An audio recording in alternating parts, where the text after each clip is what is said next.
மனசும் உடம்பும் நிம்மதியும் தெம்பும் திராணியோட இருந்துட்டோம்னா எதுவும் இல்லை. வயசான காலத்துல எனக்கு என்ன உனக்கன்னு இருக்கக்கூடாது. எத்தனை அகவானாலும் என் பிள்ளைய தானே. யாருக்காச்சும் ஒருத்தர் நீ ஒரு போக்கு நீ ஒரு போக்கு நான் வேடிக்கை பார்க்க முடியுமா? புரிஞ்சுக்க. அதன் படி நடந்துட்டேன். என் ஆள் போயிட்டான், வேற லோகத்துக்கு போயிட்டான். என்னடா இவன் சுத்தி வளைச்சு எங்கேயோ கொண்டாந்து நம்மளை விட்டுட்டானே அப்படின்னு.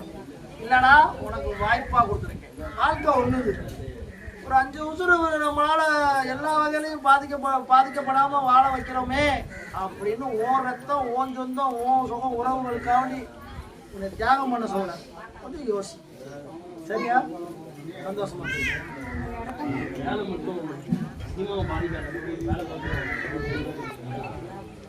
பாத்துக்கிட்டு இருக்கியா? படிப்பு படிச்சுட்டேன்.